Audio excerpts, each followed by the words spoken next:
श्री परमात्मने नमः। ओम श्री सद्गुरुदेव भगवान की जय। अखंडमंडलाकारं व्याप्तेन चराचरं तत्पदं दर्शितं येन तस्मै श्री गुरुवे नमः। बोलिए सच्चिदानंद भगवान की जय। बड़ा सुंदर प्रसंग है। लंका क्या है? लंका जाते समय हनुमान जी ने किसका ध्यान किया था? लंका क्या है और लंका जाते समय हनुमान जी ने किसका ध्यान किया था? बड़ा अच्छा प्रसंग है, आप लोग सुने। देखिए, एक तो लंका रामचरितमानस में तुलसीदास जी ने दृष्टांत रूप में लिखा। समुद्र के किनारे उस पार लंका थी जहां का राजा रावण था, जिसको सबसे पहले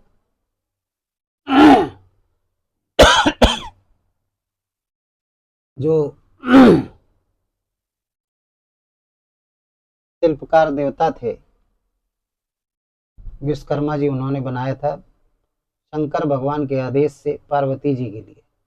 फिर रावण आया गृह प्रवेश कराने पंडित बन करके, और दक्षिणा में लंका को ही मांग ले गया और ले गया। इसके बाद उसका साम्राज्य बहुत बढ़ा, बलशाली हुआ। ब्रह्मा की तपस्या किया, बल प्राप्त किया कि मनुज और बंदर को छोड़ करके किसी से भी मेरी मृत्यु न हो। ब्रह्मा जी ने पहले अमृत तो मांगा। ब्रह्मा जी ने कहा अमृत तो हम तुमको नहीं दे सकते। तो फिर कहा दो को छोड़ करके किसी से ना मारा जाओ। ब्रह्मा जी ने तथास्तु कह दिया। उसके भाई थे कुंभकर्ण, विभीषण। विभीषण ने भक्ति मांगी, कुंभकर्ण ने इंद्रासन मांगा, लेकिन देवताओं की विनती से सरस्वती उसकी जीभ पर बैठ करके निद्रासन मांग लिया। तो परेशान हुआ। तब ब्रह्मा जी ने कहा नहीं, बराबर नहीं सोओगे, 6 महीने में एक दिन जगोगे, बाकी दिन सोओगे। बोला ठीक है। तो इस तरीके से रावण था। ये बाहर का दृष्टांत है। सीता का हरण किया। दशरथ पुत्र श्री राम जी, जिनको साकार परमात्मा कहते हैं, वो गए भाई लक्ष्मण के साथ सुग्रीव से मित्रता करके वानरी सेना को इकट्ठा करके लंका पे चढ़ाई करके रावण का वध किया और सीता को प्राप्त किया। ये रामायण में दृष्टांत दिखाया गया है इस लंका का। तो लंका जाने कब की थी? त्रेता युग में। लेकिन आज भी तमाम रावण हैं। तमाम सीताओं का हरण रावण कर रहे हैं प्रतिदिन प्रतिक्षण, और दैत्यों का आतंक बढ़ रहा है। विभीषण रूपी जो सज्जन पुरुष हैं वो सताए जा रहे हैं। तो आज हम बताएंगे कि असली लंका क्या है, असली लंका क्या है, और हनुमान जी कौन है। लंका जाते समय हनुमान जी ने किसका स्मरण किया। बड़ा अच्छा प्रसंग है, आध्यात्मिक भाव बताएंगे आप लोग सुनिए। देखिए, बाहर की लंका को तो बता दिया। अब आ जाइए अध्यात्म की जो प्रसंग है, जो हम बताना चाहते हैं, इसके बारे में। ये शरीर हमारा अवध है और यही लंका है। शरीर अवध भी है, अयोध्या भी है और लंका भी है। अब आप कहेंगे एक चीज दो दो कैसे हो सकती है? तो उसके लिए बताया कि जब हमारा जो शरीर है हर व्यक्ति का, मनुष्य का, इस शरीर के अंदर सूक्ष्म शरीर होता है। ये स्थूल शरीर है, इसके अंदर सूक्ष्म शरीर होता है, फिर एक कारण शरीर होता है। ये 3 शरीर, ये 3 लोक हैं। तो सूक्ष्म शरीर के अंदर अंतःकरण होता है, मन बुद्धि चित्त और अहंकार। चतुष्टय अंतःकरण, चतुष्टय फलक है। इस चतुष्टय अंतःकरण के अंदर, इस चतुष्टय अंतःकरण के अंदर दैवी संपत्ति और आसुरी संपत्ति होती है। दैवी संपद होती है और आसुरी संपद होती है। दैवी वृत्तियां और आसुरी वृत्तियां, देवता और राक्षस सब हैं इसके अंदर। तो पहले हम हनुमान जी का दर्शन कराएंगे। तो हनुमान जी, एक तो आपने सुना कि रामायण में हनुमान जी थे, पूंछ थी, बड़े वीर थे। अतुलित बलधामा हेम शैला विदेहम धनुजवन कृशानम ज्ञानिनाम अग्रगण्यम सकल गुण निधानम वानराणाम धीशम रघुपत प्रिय भक्तम वात जातम। इनकी स्तुति की गई है। और क्या कहा गया इनके जन्म के क्या कहा गया कि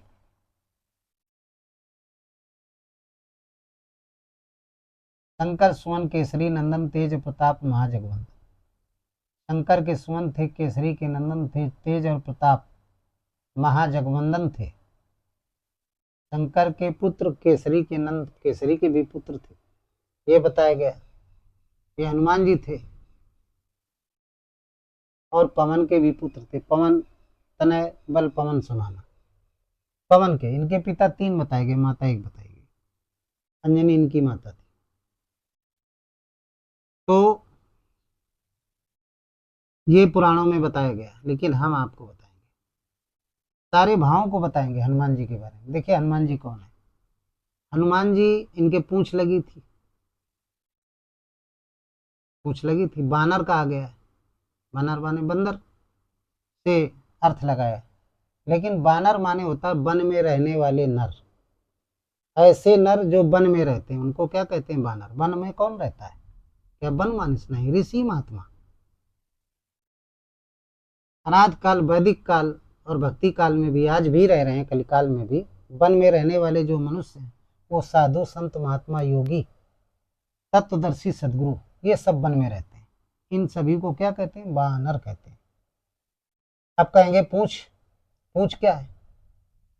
जो संत महात्मा योगी राग से रहित हो जाता है, वैरागी हो जाता है, मन सहित इंद्रियों का संयम कर लेता है, 10 ममताओं का त्याग कर देता है, जननी जनक बंधु सुतदारा, तन धन भवन सुहृदय परिवारा, सबकी ममता ताग बटोरी, मम पद मनई बांध भर डोरी। सभी ममताओं का जो त्याग कर देता है उसको क्या कहते हैं? उसको बैरागी कहते हैं। राग से रहित हो जाता है, मान अपमान से परे हो जाता है। मान और अपमान से, चाहे कोई उसका मान करे, सम्मान करे, चाहे कोई अपमान करे, कोई मतलब नहीं उसको। ना मान की चिंता, न अपमान की चिंता, केवल चिंता है तो श्री राम की चिंता है। उसकी जो मन और बुद्धि चित्त सदैव राम नाम के जप में लगा रहता है। जागत में सुमिरन करे, सोवत में लौलाए, और सूरत ही डोर लागी रहे, तार टूट न जाए। संत कबीर ने कहा वो हनुमान है। जागते सोते उठते बैठते 24 घंटे उसकी जो नारद नाम की वृत्ति है वो जागृत हो जाती है। जब 24 घंटे राम नाम का ही जप करता है, मान अपमान से परे होता है, राग से रहित होता है, इसलिए उसको वैरागी कहा गया, उसको हनुमान कहा गया है। वो हनुमान है। तो जब शरीर में आसुरी वृत्तियां बढ़ जाती, अंतःकरण में काम क्रोध मद लोभ ईर्षा द्वेष आशा तृष्णा विषय वासना प्रचुर मात्रा में बढ़ जाती है, गलत आहार करेंगे, गलत विहार करेंगे, गलत संगत करेंगे तो इनकी वृद्धि हो जाती है, तब ये शरीर लंका हो जाता है।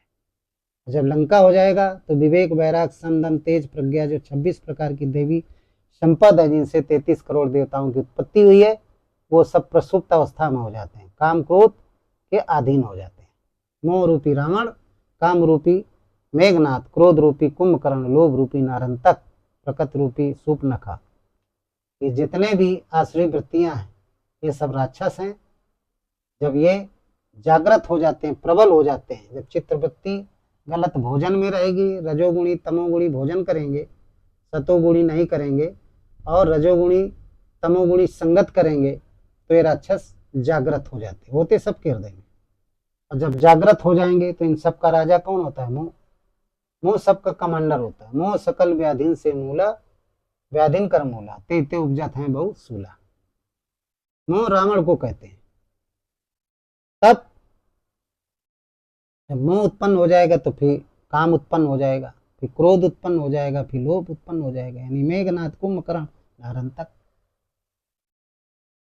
सब मोहित सब उत्पन्न हो जाएंगे। तब ये शरीर लंका हो जाता है। जब लंका हो जाएगा तो शांति को ही सीता कहते हैं।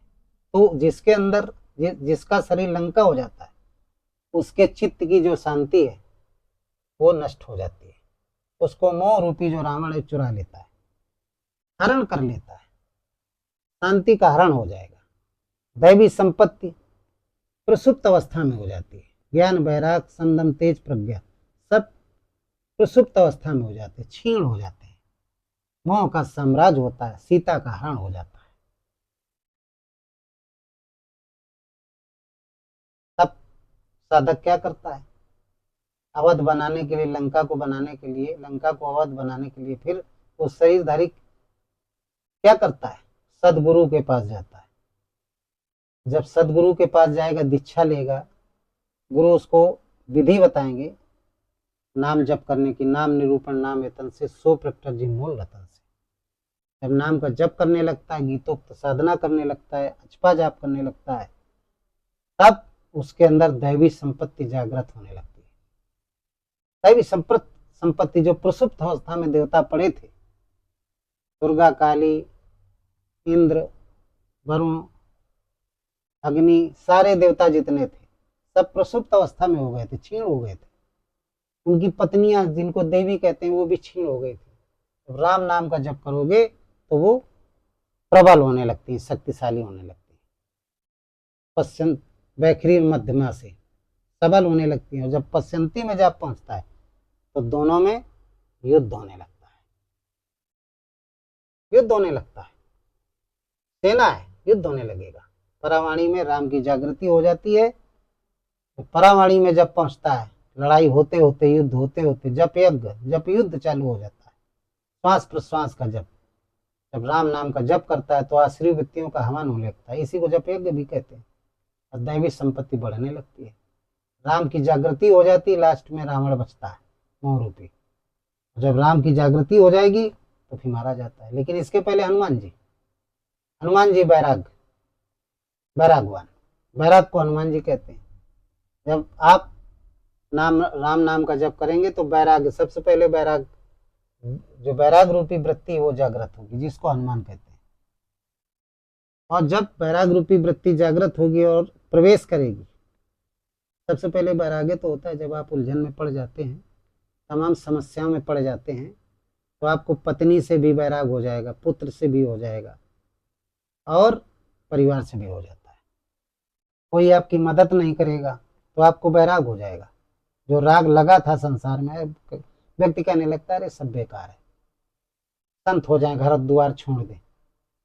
ज्यादा बैराग हो गया तो कह दिए, बोल देते हम शरीर को भी छोड़ दे, त्याग दे, मरना ही अच्छा है। लेकिन जब 100% संसार से भी जुड़ा रहता है तो परिवार को छोड़ने की बात करता है। जननी जनक बंधु सुत धारा तन धन भवन स्वर्दे परिवार। माता पिता पुत्र पुत्री स्त्री धन परिवार कुटुंब सबको छोड़ करके कहता भगवान के शरण में जाएंगे, कुछ नहीं। तो उसके अंदर बैराग, यानी हनुमान जी की जागृति हो गई।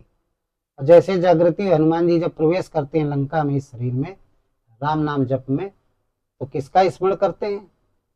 तो उसके लिए लिखा है गोस्वामी जी ने कि जब प्रवेश करते हैं तो किसका स्मरण करते हैं हनुमान जी लंका में प्रवेश करते समय? तो कहते हैं कि प्रबसी नगर की जय सब काजा और हृदय राखे कौशल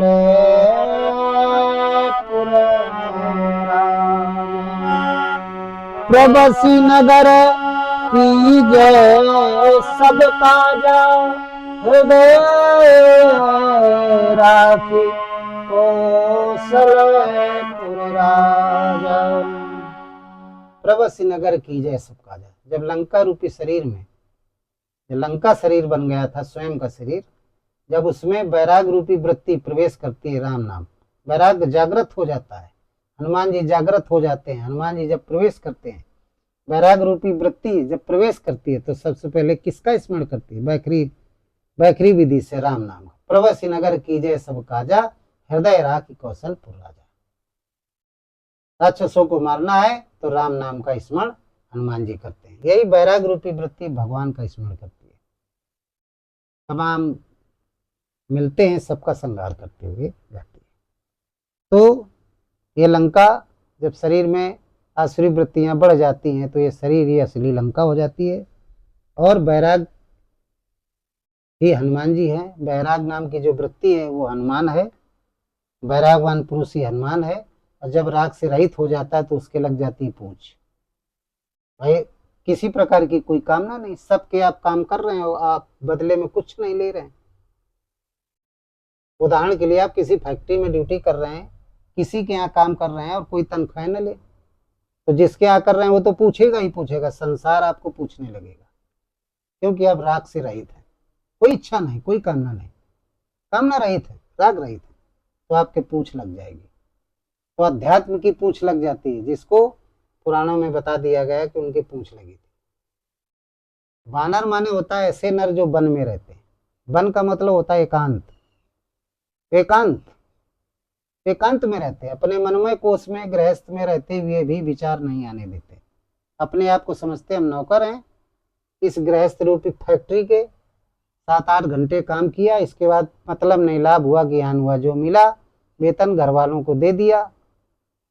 राजा भरत की तरीके कोई मतलब नहीं। राम की चिड़ैया राम का खेत है, अब खा लो चिड़ैया भर भर पेट है, कोई मतलब नहीं रहता। उसको बैरागी कहते हैं, उसको हनुमान कहते हैं। जब लंका में प्रवेश करता है तो राम को ही याद करता है। प्रवेश नगर की जय सब कहा जाए, हृदय राग कौशलपुर जाता है राजा। ये है इस प्रसंग का आध्यात्मिक भाव। इसलिए राम नाम का चिंतन, लंका में प्रवेश करना है तो राम नाम का चिंतन करो, तभी राक्षसों से मुक्ति होगी। यदि आपका शरीर लंका बन गया है और अयोध्या बनाना है, अवध बनाना है, तो फिर आपको राम नाम का चिंतन करना पड़ेगा, हनुमान बनना पड़ेगा, तभी आप इसमें प्रवेश करेंगे, राक्षसों को वध कर देंगे। तो जो शांति रूपी सीता का हरण हो गया था, बहुत परेशान थे, चिंतित थे, धन के अभाव में, तन के अभाव में, मकान के अभाव में, जमीन के अभाव में, जो भी ऐश्वर्य संपत्ति है वो चली जाने से अशांति आ जाती है, वो सब वापस आ जाएगी। तो आपकी बात समझ में आ गई होगी। इन्हीं शब्दों के साथ इस सत्संग को समाप्त करते हैं। बोलिए सच्चिदानंद भगवान की जय। कि सर्वे भवन्तु सुखिना, सर्वे सन्तु निरामया, सर्वे भद्राणि पश्यन्ति मा कश्चित् दुःखेन भवेत्। ॐ राम